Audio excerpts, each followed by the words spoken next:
goddamn pipe was leaking again. A steady, rhythmic drip, drip, drip that echoed the ticking clock of my wasted life. I lay on the grimy linoleum floor of the bathroom, my cheek pressed against the cold, damp surface. The metallic taste of old plumbing filled the air. My arm, wedged at a bad angle under the sink, ached. The wrench in my hand was slick with a mixture of rust and foul-smelling water. I gave the coupling another turn, putting my weight into it. A groan of protesting metal, then a sudden give. A spray of icy water hit my face. Shit! The word was a tired puff of air. I wiped my eyes with the back of my clean hand, smearing grime across my forehead. That was my life. Fixing one leak only to spring another. I worked construction, hauling drywall and lumber for 12 hours a day, just to come home to this crumbling apartment and play handyman for a landlord who hadn't answered a call in 6 months. The rent was cheap. That was the only thing it had going for it. I wiggled out from under the sink, my back cracking in protest. The dripping had stopped, replaced by a slow, ominous hiss. Good enough. I stood up, joints popping, and tossed the wrench onto the small stained towel I'd laid out. It bounced, skidded across the floor, and disappeared with a dull thud under my bed in the adjoining room. Son of a bitch! I got on my hands and knees. The space under the bed frame was a graveyard of dust bunnies and lost socks. The weak afternoon light barely penetrated the gloom. I reached in, my fingers sweeping across the splintery wooden floorboards. Nothing. I pushed my arm in deeper, up to my shoulder, my fingers brushing against the wall. My hand bumped into something solid, rectangular. Cardboard. I pulled it out. It was an old shoebox, the brand faded beyond recognition, held shut with wide strips of yellowed packing tape. Probably junk left by whoever lived here before me. My first impulse was to shove it back, to leave it to the spiders in the dust. But I didn't. I don't know why. Maybe it was just the hope of finding something, anything, other than another problem to fix. I sat on the edge of the lumpy mattress and picked at the tape. It was brittle, flaking away under my thumbnail. It came off with a dry tearing sound. I lifted the lid. Disappointment hit first. No cash. No forgotten valuables. Just a jumble of worthless crap. I tipped the contents onto the thin, frayed comforter. A single, heavily rusted key. A silver Zippo lighter, its hinge broken, the flint wheels seized up. And, unfolded at the bottom, a hand-drawn map. It was on old, brownish paper. The kind that might have been white a long time ago. The ink was faded to a weak blue. It depicted the streets of this part of the city, but the landmarks weren't street names. They were crude sketches. A water tower, a bridge with a missing rail, a burned-out church. And there were notes, scribbled in a tight, aggressive script. I picked it up. The paper was soft, almost like cloth. I traced the lines with my finger. My eyes fell on one of the notes, written next to a large X mark. The handwriting felt like a jolt of static electricity up my spine. It was a familiar feeling, a ghost of a memory I couldn't grasp. A deep, cold knot formed in my stomach. Where you begin. I read the words again. It wasn't a question, it was a statement. I looked around my own dingy room. The peeling paint, the single window looking out onto a brick wall, the bed I was sitting on. The X was my building. This building. My breath hitched. This wasn't old junk. Who would leave this here? Why? The handwriting. I felt like I should know it. Like I had written it myself in a dream and forgotten upon waking. A cold sweat broke out on the back of my neck. The feeling wasn't nostalgia. It was a warning. I stood up, the map still in my hand. I walked to the apartment door and checked the deadbolt. It was thrown. I peered through the peephole. The hallway was empty, lit by a single flickering fluorescent tube that cast long, dancing shadows. I listened. Nothing but the hum of the building's ancient wiring. I went to the window. It overlooked a narrow alley 3 stories down. Just bricks and dumpsters, no fire escape. No one could have gotten in that way. The feeling wouldn't leave. The sensation of being watched. A prickling on my skin, the kind you get when you step into a cold spot in a room. I was being ridiculous. It was just a box. Some weirdo tenant from years ago. That's all it was. But I couldn't shake the handwriting. Where you begin. It wasn't just on the map. It was scratched into my brain. I went back to the bed and smoothed the map out, my hands trembling slightly. I stared at the different points, the strange, cryptic labels. There were other X marks, each one a question I didn't want the answer to. It was then that the light on my nightstand gave a weak yellow flicker, and then died. The room plunged into darkness. The hum of the refrigerator in the small kitchen cut out, leaving a sudden, heavy silence. My phone, which had been lying screen up on the bed, went dark too. What the fuck? A power outage? My voice sounded loud in the new quiet. I fumbled for the phone, my fingers finding its smooth, cool glass. I pressed the side button. Nothing. The screen remained black. Dead. No signal. No power. Nothing. A single tap sounded against the window pane. I froze. Another tap, sharper this time. It was followed by a third. Then, a cascade of them. A sudden downpour of rain lashing against the glass. The sound wasn't comforting. It was harsh, insistent, like 1,000 tiny fingernails scratching, trying to get in. My heart started to pound against my ribs, a frantic, trapped bird. A real, physical thumping. I needed light. Candles. I thought I had some in a kitchen drawer. I stood up, my hands outstretched, and shuffled into the darkness. The silence in the apartment was unnerving. Every sound was magnified. The soft scuff of my own bare feet on the floor. The whisper of my jeans as my legs brushed together. The unsteady rasp of my own breathing. I found the kitchen counter with my hip, knocking over a salt shaker. The clatter was explosive in the quiet. I winced, my hands flying to the drawer handle. I pulled it open. My fingers rummaged through loose cutlery, rubber bands, and old mail, finally closing around the waxy cylinder of a candle. And a book of matches. My hands shook as I tried to strike one. The first match head crumbled. The second flared to life, a tiny orange sun in the suffocating dark. I lit the candle, and a small wavering pool of light pushed the shadows back a few feet. It was pathetic, but it was something. I had to check the breaker box. It was in the main hall. Maybe a fuse had blown. It had to be something simple. It had to be. Holding the candle aloft, I walked to the front door. The lock was an old, heavy deadbolt. I grabbed the knob and twisted. It didn't move. I tried again, with more force. The metal knob was cold and unyielding in my palm. It wouldn't turn a single millimeter. It was jammed, solid.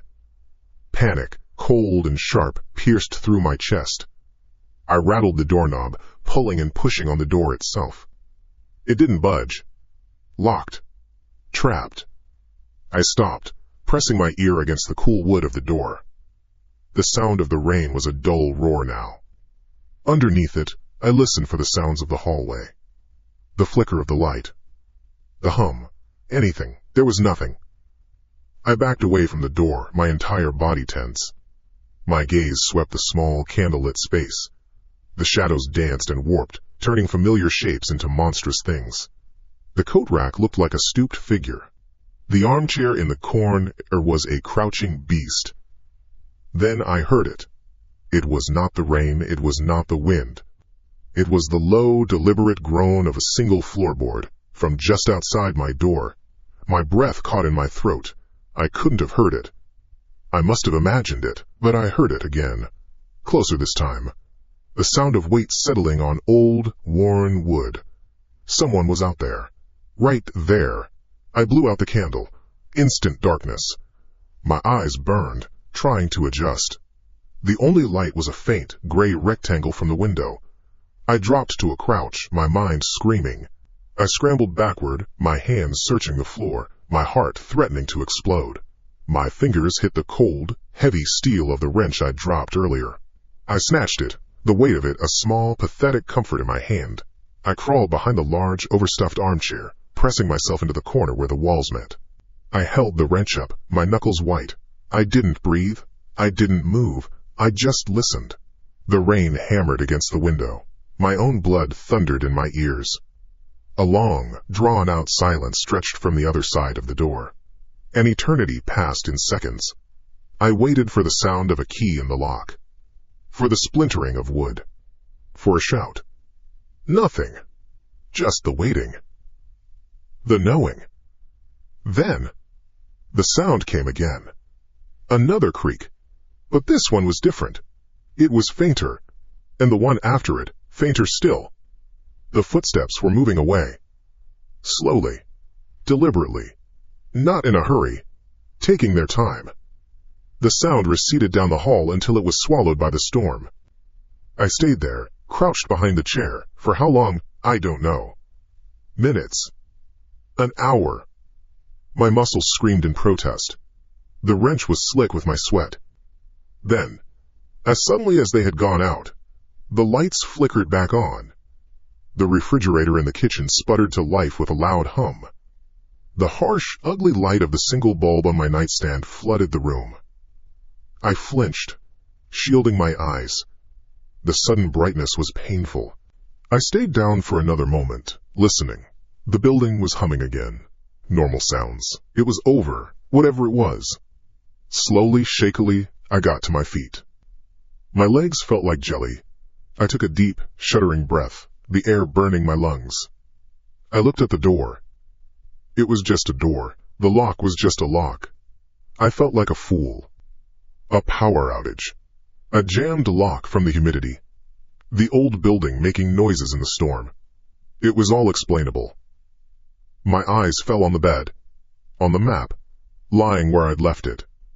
I walked toward it, my feet feeling heavy, disconnected from my body.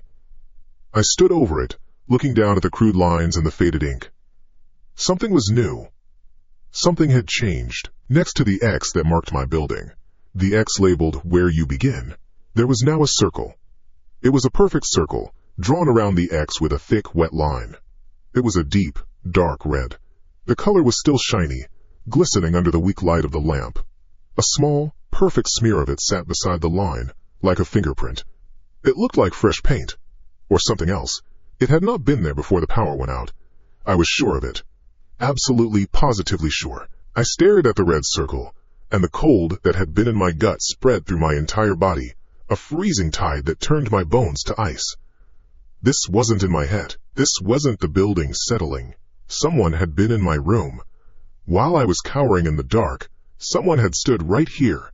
They had leaned over this map, and they had left me a message. A beginning. I couldn't sleep. The red circle on the map glowed in my mind, a brand behind my eyes. I tried the front door 100 times. It was still jammed, or locked from the outside. The distinction didn't matter. I was stuck. After the lights came back on, I sat in the armchair, the wrench on my lap, until the gray light of dawn filled the window. The building was quiet.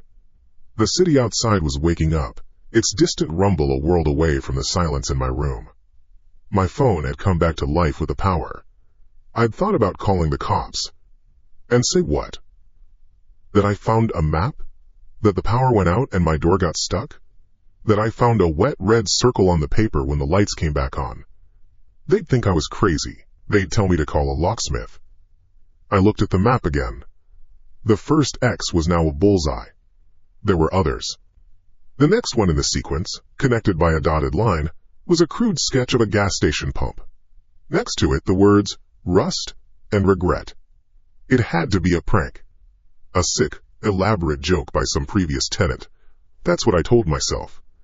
It was the only thought that kept my hands from shaking. But the red circle was not a joke. The sound of the floorboard outside my door was not a joke. I had to know. I found the fire escape plans for the building tacked to the inside of a utility closet. My window didn't have an escape, but the apartment at the end of the hall did. The lock on my door was immovable, so I used the wrench to break the cheap lock on my own window. It gave way with a splintering crack. I squeezed through, scraping my side on the frame, and edged my way along the narrow third-floor ledge.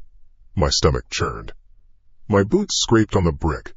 One slip, and I was just a story for the morning news. I reached the fire escape, my breath held tight in my chest. The metal was cold and wet from the storm. I scrambled down the ladder, my feet hitting the alley with a jolt that went up my spine. I didn't look back. My old Ford truck was parked 3 blocks away. I got in, the engine turning over with a familiar groan. The map was in my pocket, along with the rusted key from the shoebox. I drove. The drawing was clear enough. It was an old abandoned station off Route 9, about 45 minutes out of the city. A place people forgot existed. The drive was quiet. The hum of the tires on the asphalt was the only sound. I watched the decaying suburbs bleed into sparse countryside. The sun was up, but the sky was a sheet of flat, colorless gray. I kept checking my rearview mirror. The road was empty. I saw it from a half-mile away. 2 rusted pumps standing like skeletal sentinels in a sea of cracked concrete and weeds. The main building was boarded up, its sign faded to an indecipherable ghost of a logo. I pulled the truck onto the gravel shoulder, the crunch of the tires loud in the dead air. I killed the engine. The silence that rushed in was heavy, absolute. I sat there for a long time, watching the station, waiting for something. A car to drive by. A person to appear. Nothing moved. It was a picture of decay. I was an idiot. What was I even doing here? I got out of the truck. The rusted key felt cold and heavy in my hand. I told myself I would just walk the perimeter. Prove to myself there was nothing here. Then go home and call a goddamn locksmith. I walked across the cracked concrete. Weeds grew through the fissures. Around the back of the station was a smaller outbuilding, a metal storage shed painted appealing, faded red. It had a heavy-duty padlock on the door. It was the only thing on the property that looked even remotely secure. It was caked in orange rust, the same shade as the key in my hand. My heart began to beat a little faster. No way. It's a coincidence. Just a coincidence.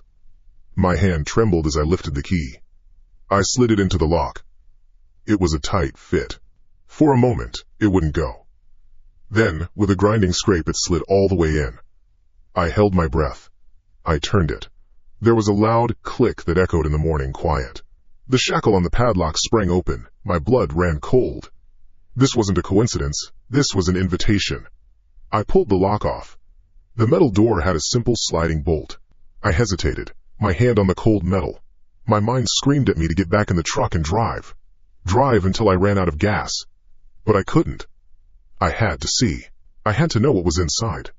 I slid the bolt and pulled the heavy door open. It groaned on its hinges. The inside was dark, smelling of dust and damp earth and something else. Something faint. Something chemical. My phone was still nearly full of charge. I turned on its flashlight. The narrow beam cut through the gloom. The shed was mostly empty.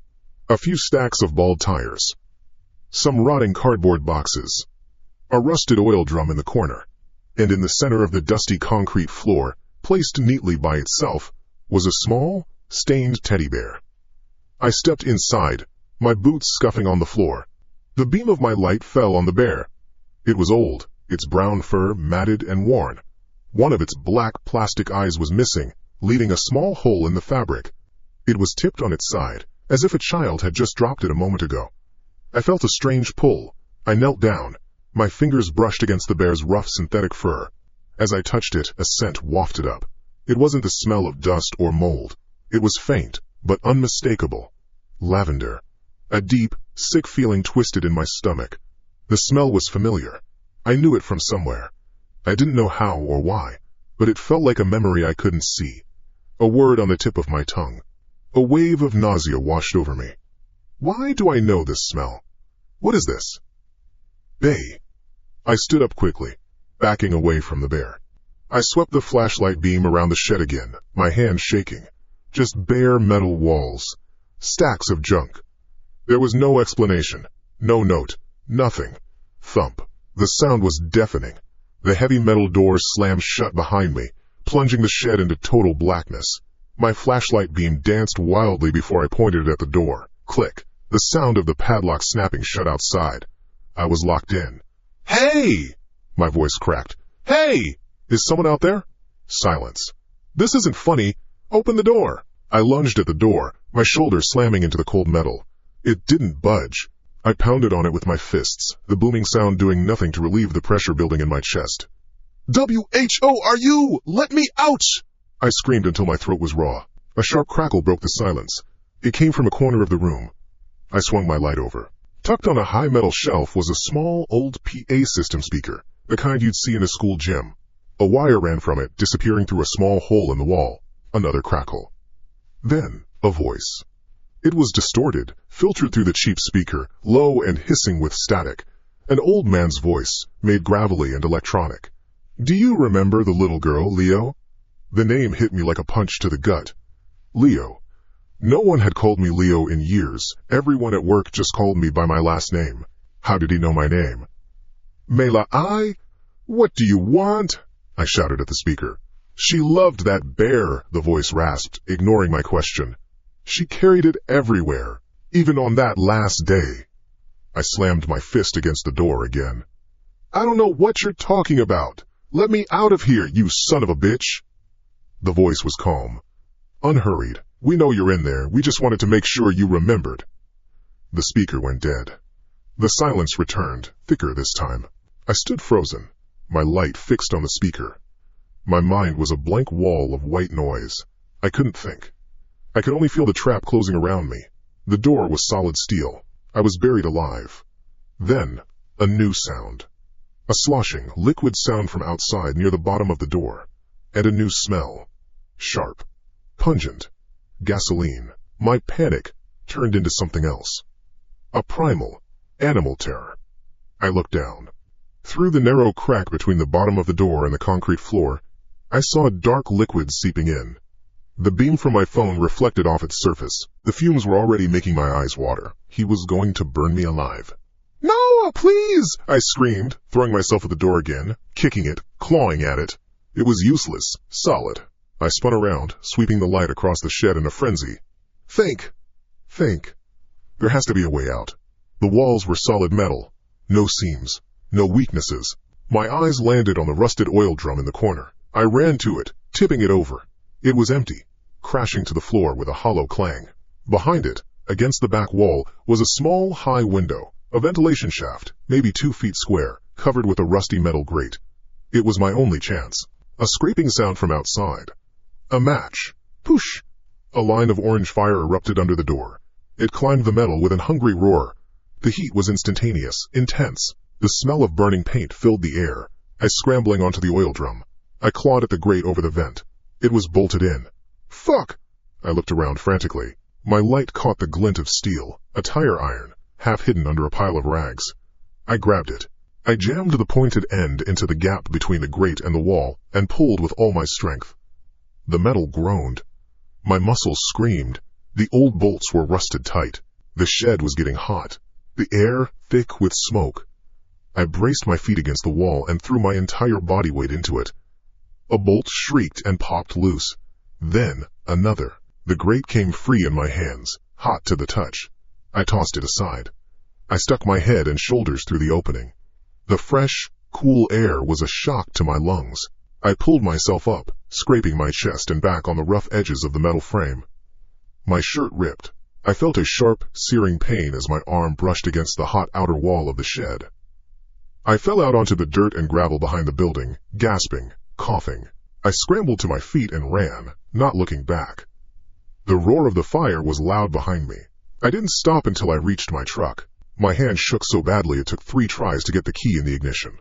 The engine roared to life. I threw it in gear and stomped on the gas, spraying gravel as the truck fishtailed onto the empty highway. I drove. I didn't know where I was going, just away. My heart hammered against my ribs. My burned arm throbbed a hot, angry pain. After a few miles, my panic subsided just enough to let me glance at the rearview mirror. I expected to see headlights, a car in pursuit. But there was nothing. The road behind me was completely empty. My eyes adjusted to the reflection, the back of my truck, the gray sky, and the dusty surface of the mirror itself. Someone had written in the grime. 2 words, drawn with a fingertip. They were clean and stark against the layer of dirt. Konua. The truck's engine was a high-pitched whine. My foot was a lead weight on the gas pedal. I did not look in the mirror again. The words were burned onto my mind, just as the fire had tried to burn them from the metal. Kon-Nua. There's more. I knew what it meant. My arm was a sheet of fire. The sleeve of my shirt was melted to the skin in places, a grotesque, blackened second skin. Every turn of the steering wheel sent waves of heat up to my shoulder. My breath came in shallow, sharp gasps. My chest was tight, a band of iron drawn around my ribs. The highway was a blur of gray asphalt and white lines. The landscape was empty. No cars. No signs of life. Just the road and the low, heavy sky. I drove until the needle on the gas gauge trembled over the E. A sign for a small town called Crestfall appeared through the haze. A few miles later, an exit ramp. I took it without thinking. My only thought was a bed. A door with a lock that I controlled. Some antiseptic and bandages for my arm. The town was a handful of streets huddled around a single traffic light that blinked a tired yellow. I saw a motel. The sign was a faded plastic rectangle that read, "The Crestfall Motor Inn," in peeling red letters. A vacancy light buzzed underneath it. I pulled into the empty parking lot, the truck's tires crunching on loose gravel. I killed the engine. The sudden absence of noise was deafening. My own ragged breathing filled the cab. I sat for a moment. My hand shook as I reached for the map in my jacket pocket. I unfolded the creased paper on the passenger seat. The second X, the gas station, was circled in that same wet-looking red ink. A dotted line snaked away from it, leading to a third X. I hadn't looked at it closely before. I'd been too focused on the shed, the fire. Now I stared at it. Next to the X was a crude drawing of a bed, with a little stick figure lying on it. And beneath the drawing, 2 words. Sleep tight. My blood turned to ice water. I looked from the map to the buzzing neon sign of the motel.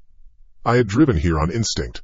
A blind flight from terror, and I had landed precisely where it wanted me.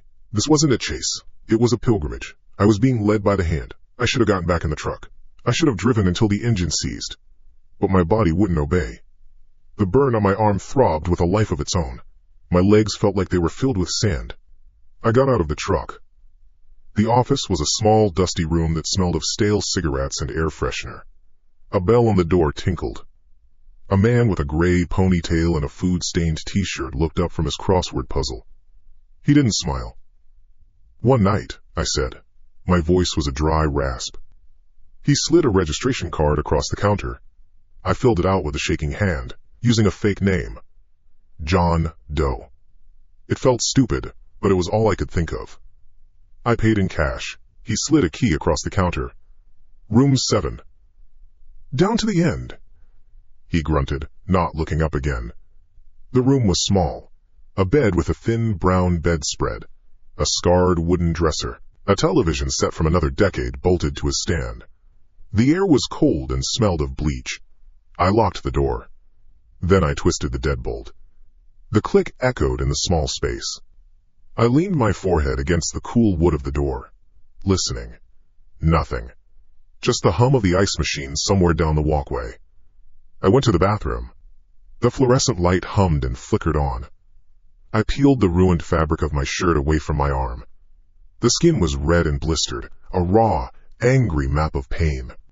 I ran cold water over it for a long time, biting down on my lip to keep from crying out.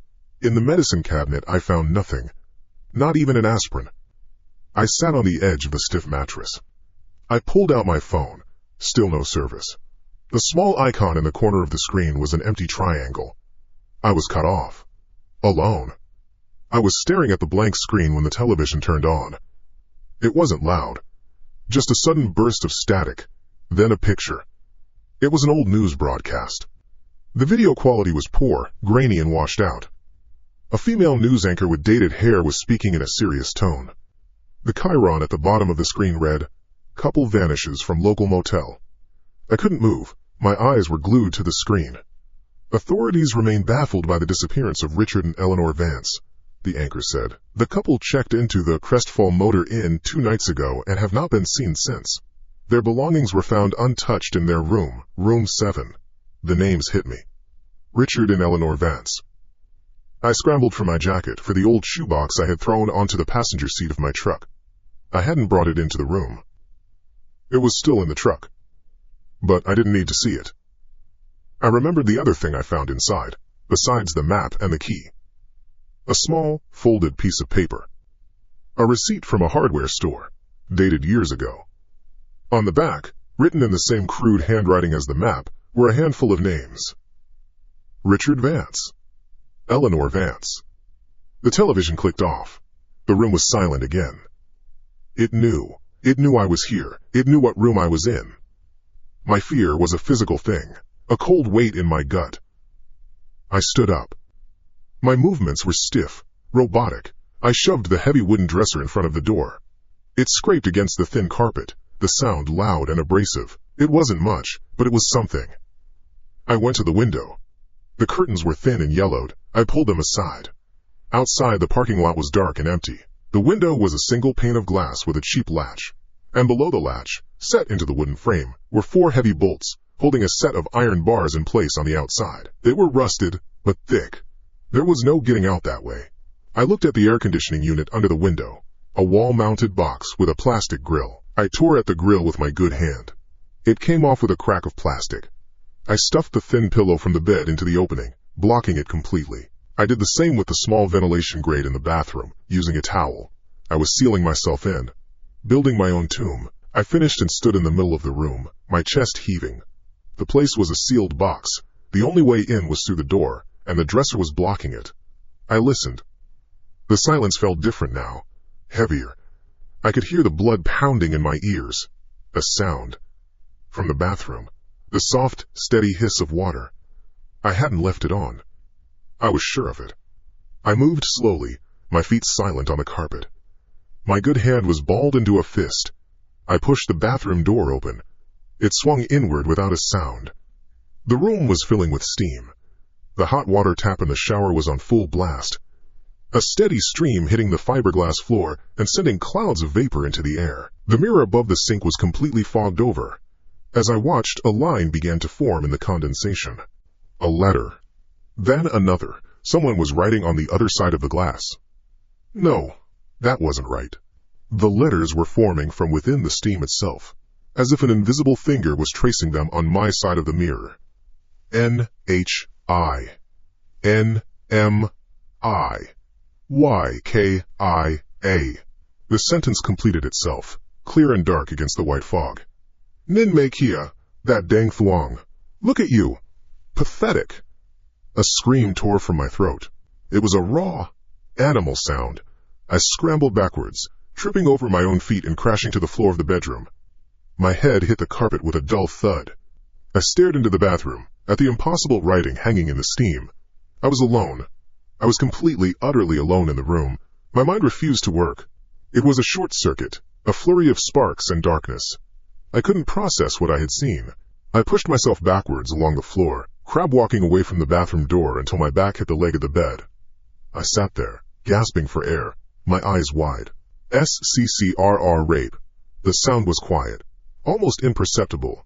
It came from under the bed, right behind me. I froze, every muscle in my body locked up. I held my breath, straining to listen over the hammering of my own heart. SCCRR rape. Clink. It was the sound of something small and metallic being dragged slowly across the dusty floor beneath the frame of the bed. My logic had shattered. My world no longer had rules. The voice on the speaker. The fire. The writing on the mirror. I was in a nightmare made real. I had to see. Even if seeing it killed me. I lay down on my stomach, my cheek pressed against the rough synthetic fibers of the carpet. The air smelled of dust and fear. I turned my head, slowly, and peered into the darkness under the bed. It was pitch black. A void. I waited for my eyes to adjust. A few dust bunnies. The dark shape of the metal bed frame. And something else. A tiny point of red light. It blinked, steady and unceasing. A single, crimson eye staring back at me from the deepest part of the shadow. As my vision sharpened, I could make out the shape around it. A small, black plastic square. A lens. It was a camera. It had been there the whole time, watching me. A surge of rage, hot and violent, cut through the cold fear. It was a betrayal, an invasion. I wasn't being haunted. I was being watched, filmed, like an animal in a cage. With a roar, I kicked my leg out, my heels swinging into the darkness under the bed. I connected with something hard. The camera flew out from under the opposite side of the bed, skittering across the floor and slamming into the baseboard with a sharp crack of breaking plastic. The little red light went out. I scrambled to my knees, breathing hard. I stared at the broken piece of electronics. It was silent, dead. A small victory. My phone vibrated against my leg. The sudden buzz made me yelp and jump to my feet.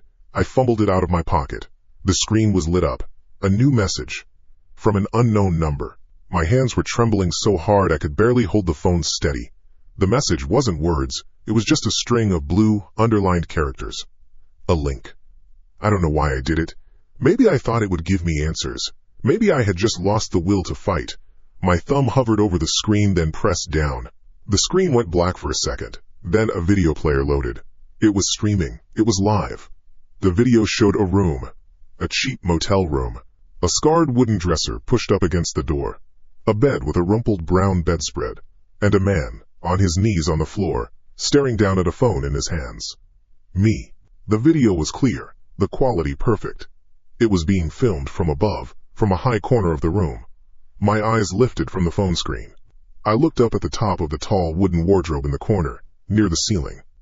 Tucked away in the dark space between the wardrobe and the ceiling, almost invisible in the shadow, was a second lens. A second camera. Its tiny red light was not blinking. It was a solid, unwavering stare. It was still watching. The phone slipped from my fingers, clattering onto the cheap carpet. I didn't pick it up. My head snapped up, eyes scanning the dark corner where the wardrobe met the ceiling. It was there. A glint of glass. A single, unwinking red eye. It wasn't a ghost. It wasn't a demon. It was a wire, a lens, a circuit board. A person. A living, breathing person was doing this to me. The feed on my phone screen was a mirror, a perfect, real-time depiction of my own terror. Me, on my knees, my mouth hanging open. A marionette whose strings were being pulled from behind a lens. A fire ignited in my chest, a hot, chemical burn that had nothing to do with my arm. It was rage. Pure and undiluted. I was no longer prey cowering in a trap. I was an animal, cornered and furious. I snatched the phone off the floor. I ripped the key from the dresser. I didn't bother trying to move the furniture I'd so desperately wedged against the door. I just ran. I threw the door open, the wood banging against the wall, and sprinted out into the cold night air.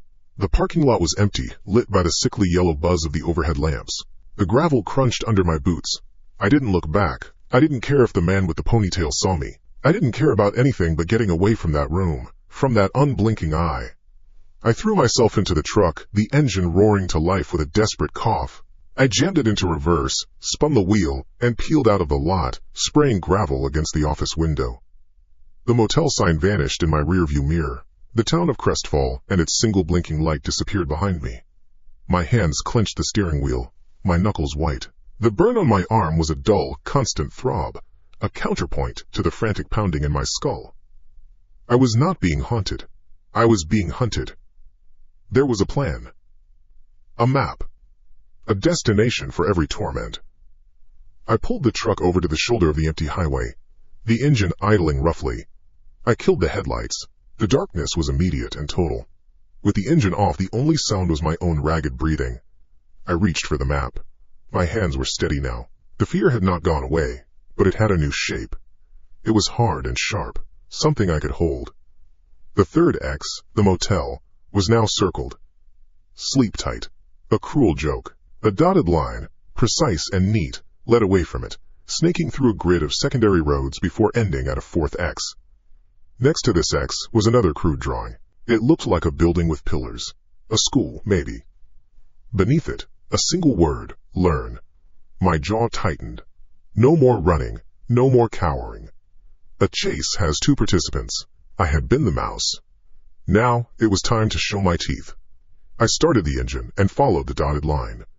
The roads became smaller, less maintained. The asphalt gave way to cracked pavement, then to a dirt road shrouded by overgrown trees. After an hour that felt like a lifetime, a structure emerged from the gloom, a university campus, abandoned. The buildings were dark monoliths, their windows like vacant eyes. It was a graveyard of ambition. The map led me to the largest building, a grand old hall with stone pillars flanking a wide set of steps. The X was right on top of it. I parked the truck in the shadow of a massive oak tree. Before I got out, my hand went to the glove box. I fumbled around inside, past old receipts and a tire pressure gauge, until my fingers closed around the cool, plastic body of a box cutter. I had used it to open packages weeks, maybe months ago. A lifetime ago. I thumbed the slide. The blade emerged with a soft click. It wasn't much, but it was a piece of steel in my hand. It felt better than nothing. I tucked it into my pocket. My footsteps echoed on the stone steps. The main doors were heavy oak, chained and padlocked. I followed the building's perimeter. A side door, meant for staff, was ajar. It creaked open into a dark hallway that smelled of dust and decaying paper. I moved through the building, a ghost in a dead place.